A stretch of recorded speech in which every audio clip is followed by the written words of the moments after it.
Fala Digi Escolhidos, tudo bem com vocês? Sejam bem-vindos a mais um vídeo onde a gente vai conversar um pouco sobre Digimon. E no dia de hoje eu achei legal que a gente conversasse um pouco sobre Digimon Savers, que muitos de vocês inclusive conhecem como Digimon Data Squad, né? É uma temporada muito legal de muitas formas diferentes, que acaba às vezes sendo um pouco julgada de maneira ruim graças a poucas coisas, então a gente vai conversar um pouco sobre ela. Já vai deixando aí nos comentários tudo o que vocês acham sobre essa temporada, por favor, não deixem de comentar. Então vamos começar? Vambora! Então, para começar, Digi Escolhidos, eu gosto de chamar essa temporada de Digimon Savers, né? Não de Digimon Data Squad. Eu imagino que muitos de vocês chamam essa temporada de Digimon Data Squad porque foi como vocês acompanharam ela, né? O que acontece é que quando essa temporada veio pra cá, veio pro ocidente, ela foi americanizada, né, como eu gosto de dizer, eles trocaram o nome da temporada, de Digimon Savers, que é o original, para Digimon Data Squad, que é o daqui, né? E o que acontece é que Digimon Data Squad e Digimon Savers não são dois nomes ruins de forma alguma. Se eles tivessem deixado Digimon Savers, teria ficado tão bom quanto, né? Teria ficado até melhor, porque seria o nome original. Porém, por algum motivo, por alguma razão, eles decidiram trocar o nome, né? Então, eu gosto de chamar de Digimon Savers porque foi como eu vi essa temporada quando ela passou no Japão, foi assim que eu acompanhei ela, tá bom? Então, mais uma coisa a qual Digimon tem de alterado quando veio pra cá, quando veio pro ocidente, né? Fazer o quê? A gente já tá acostumado, tem 300 mil coisas que são assim, apenas chame como você achar melhor, das duas formas fica certo. E agora eu quero explicar pra vocês o quão importante é falar de Digimon Savers agora. Porque justamente a gente está numa época onde uma nova temporada de Digimon está passando, né? Que é o Digimon Adventure 2020.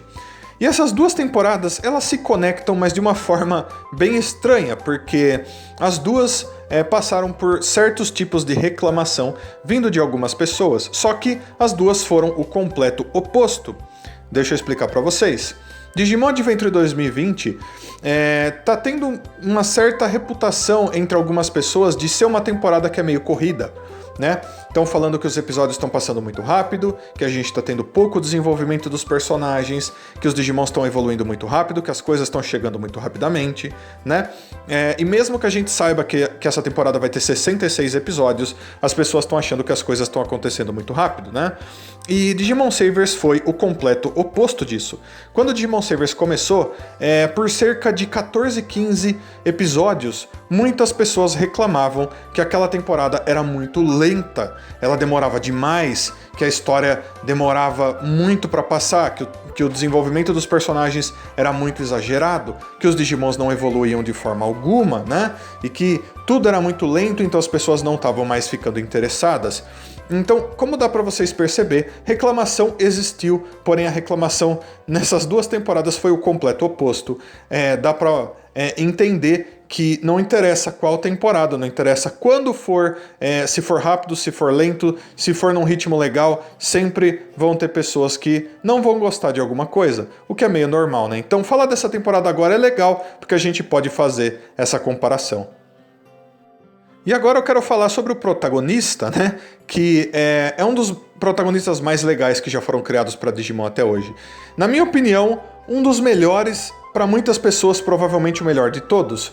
Porque ele é muito, muito diferente, né? Primeiro que até aquela temporada, vindo de Adventure até Digimon Frontier, todos os protagonistas eram muito jovens. Graças a isso, eles tinham aquele físico bem fraco, né? Eles não tinham como lutar fisicamente contra um Digimon. Às vezes nem contra um outro ser humano eles conseguiam brigar direito.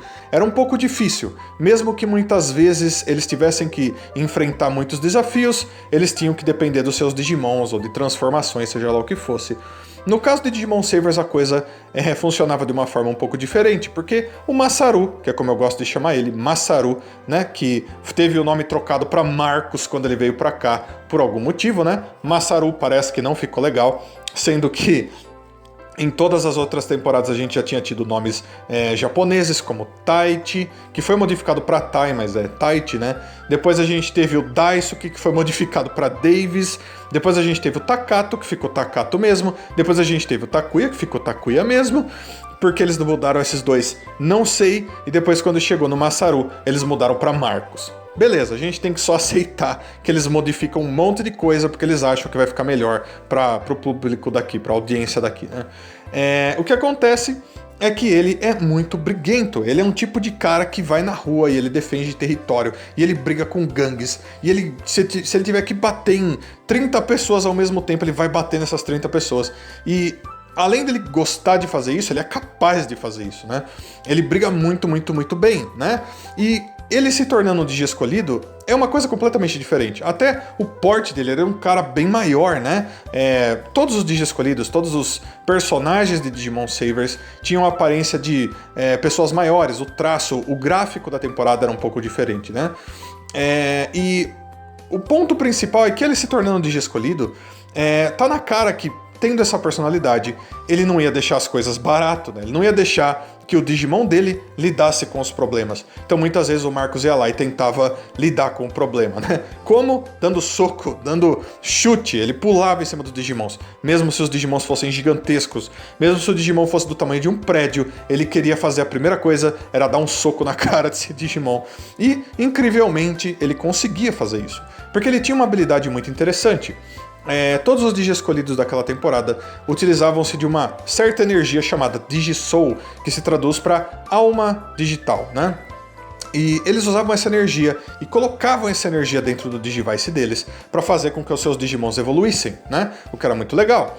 E o que acontece é que o Masaru não conseguia fazer isso normalmente. Só que quando ele ia lá e batia em um Digimon selvagem, ele pegava nos punhos dele a Digisoul. E daí ele tinha Digisoul e ele podia pôr no Digivice dele e fazer com que o Digimon dele evoluísse, né?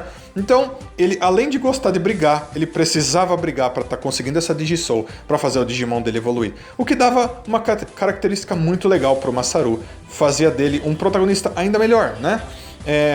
A gente pode chamar ele de o protagonista briguento, né? O protagonista líder de gangue, o que é muito interessante. Então, o fato de que o Masaru ia lá bater nos Digimons foi alvo de crítica, foi alvo de reclamações também, né? Porque era bem diferente. Eu nunca vi problema nisso. Na realidade, eu vi aquilo como uma característica muito legal que esse protagonista tinha, que fazia ele ser bem diferente dos outros, né? Mas foi da mesma forma. E daí então a gente chega no Digimon protagonista dessa temporada, que era o Agumon. E eles trazerem um Agumon pra protagonista mais uma vez, e então criarem um Agumon que era bem diferente do Agumon de Digimon Adventure, adivinha só? Também foi alvo de críticas e de reclamações na época, porque muitas pessoas falavam assim, nossa, o que é esse Agumon estranho? O que é esse Agumon bizarro? Ele parece um dinossauro de brinquedo, ele tem um nariz estranho, ele é muito grande, a cabeça dele é muito grande. Eu lembro de ver dezenas de reclamações sobre o Agumon daquela temporada, né? E o que acontece é que, na realidade, essa reclamação foi diminuindo, porque as pessoas acabaram gostando bastante das evoluções pelos quais o Agumon do Digimon Savers passava, né? Então ele virava Gel Greymon, Rise Greymon, Shiny Greymon, depois o Shiny Greymon Burst Mod, e ele ficava cada vez mais legal. Então eu percebi que esse tipo de reclamação deu uma boa diminuída conforme o tempo da temporada ia passando, mas bem no começo foi bem complicado, né? Até o fato de que o Agumon usava luvas nas mãos, luvas vermelhas, né? Deu uma certa ajuda, tinha pessoas que gostavam dessa característica nele, mas no começo foi bem complicado, né?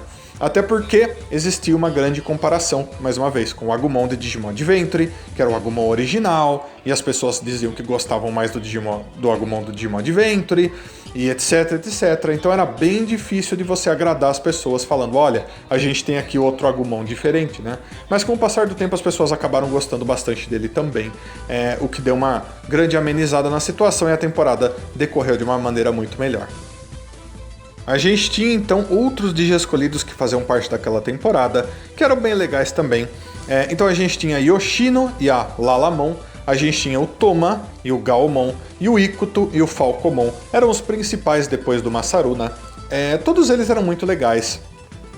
A personalidade deles era muito boa.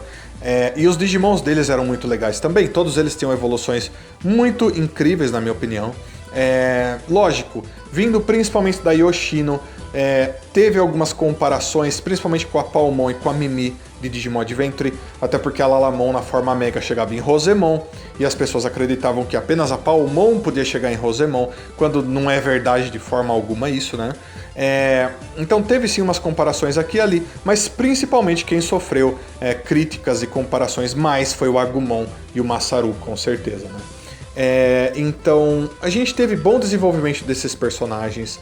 Eu acho que durante toda a trama, o personagem que teve um desenvolvimento melhor, na minha opinião, tirando o protagonista, claro, foi o Toma. Eu acho que o Toma teve um desenvolvimento muito legal, do fato de que ele era um cara que queria trabalhar muito sozinho, e depois ele queria ajudar a irmã dele que tinha problemas, e no final das contas ele acabou sendo um cara que ajudou bastante todo mundo, até o protagonista, e o próprio Digimon dele, o Gaomon, que basicamente tratava ele como se ele fosse um mestre, não um Digi escolhido, e obedecia a ele quase como se ele fosse um garçom, como se ele fosse um mordomo, né?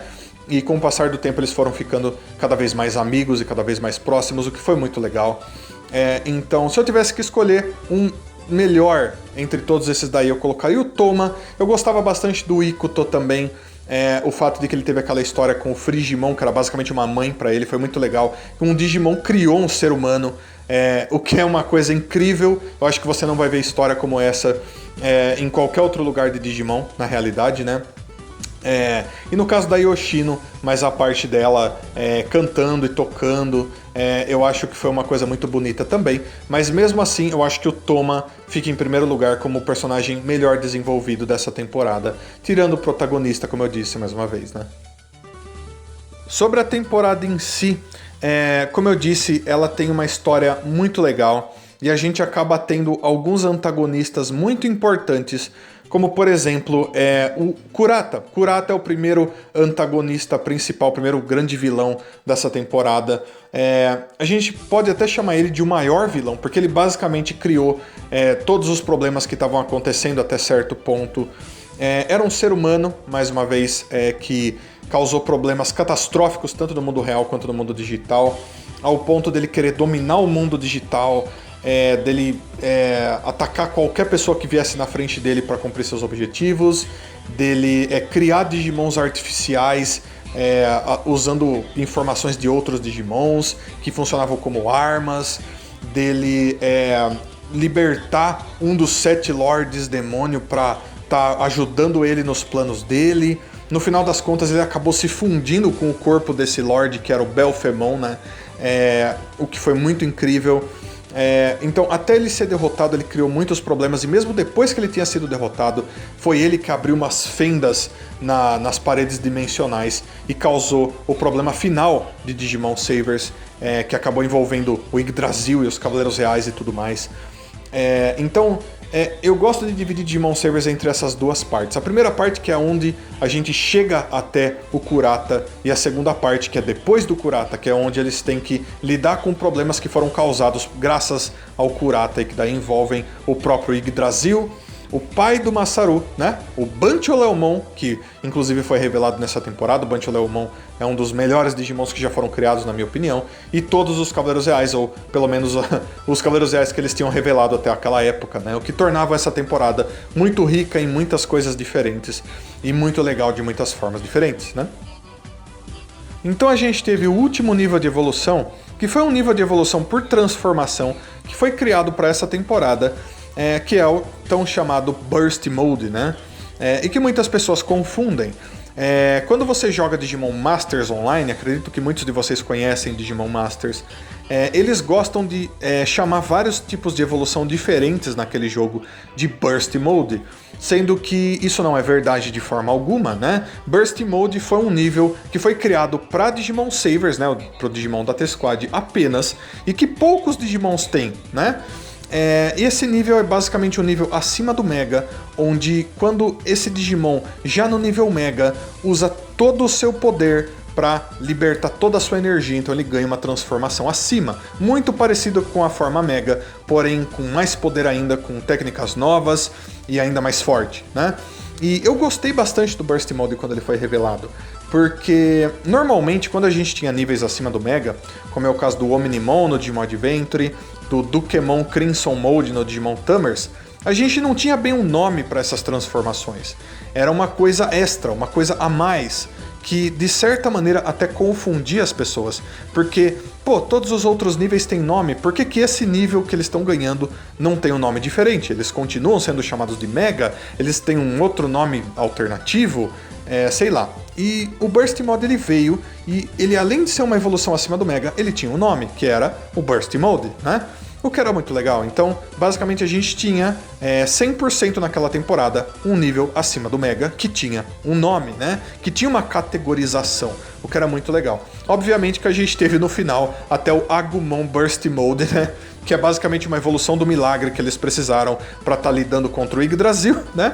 Vai fazer o quê? Ele continua sendo protagonista e protagonismo vai existir, não interessa qual temporada, qual mangá você leia, esse tipo de coisa sempre acontece no final, né? Ou pelo menos quase sempre. Mas mesmo assim não deixa de ser uma transformação muito legal. Apenas, como eu disse, não confundir com todas aquelas evoluções extras e etc. que são colocadas em Digimon Masters, porque em Digimon Masters eles gostam de chamar tudo de Burst Mode quando elas não são, tá bom? Então, de escolhidos sobre Digimon Savers, na minha opinião, é uma das melhores histórias que já foram contadas em Digimon. Dentro das temporadas do anime, eu acho que é uma das melhores, fica lá no topo na minha opinião. Tem uma história muito rica em muitas coisas diferentes, com vários grupos de Digimons diferentes, batalhas incríveis, que não envolvem apenas o protagonista, sendo que o protagonista dessa temporada é completamente diferente de todos os outros protagonistas que a gente tem em tudo da franquia Digimon. Então, se você quiser ver mais do Masaru, recomendo que você assista essa temporada. Se você assistiu Digimon Cross Wars e você viu ele lá, você sabe que ele é incrível mesmo lá, que se ele tiver que lidar com coisas de outras dimensões, ele vai querer bater em todo mundo da mesma forma, porque é assim que ele gosta de resolver as coisas, na verdade? Então, se você não assistiu Digimon Savers, por favor assista, dê uma chance, eu tenho certeza que vai te agradar. E se você só jogou Digimon Masters, mas nunca assistiu essa temporada, cara, dê uma chance, vai ser super legal pra você. É uma parte de Digimon que precisa ser vista, porque é muito, muito, muito boa. Apenas vou pedir mais uma vez agora no final, que vocês deixem aí nos comentários tudo o que vocês acharam sobre Digimon Savers, né, o Digimon da T-Squad. Se vocês já assistiram, deixem aí suas opiniões e tudo mais. É super legal, seus comentários são muito importantes, não deixem de comentar. E também, se possível, deixe um like, se inscreva no canal, compartilhe esse vídeo, clique no sininho. E se quiser dar ainda mais suporte para o canal, clique no botãozinho Seja Membro aí embaixo. Valeu, Dia Escolhidos! Deixo então um abraço muito carinhoso para todos vocês. Muito obrigado a todos que assistiram mais esse vídeo até agora. Aguardo vocês para os próximos vídeos. Então, fui, Dia Escolhidos. Até a próxima. Tchau, tchau.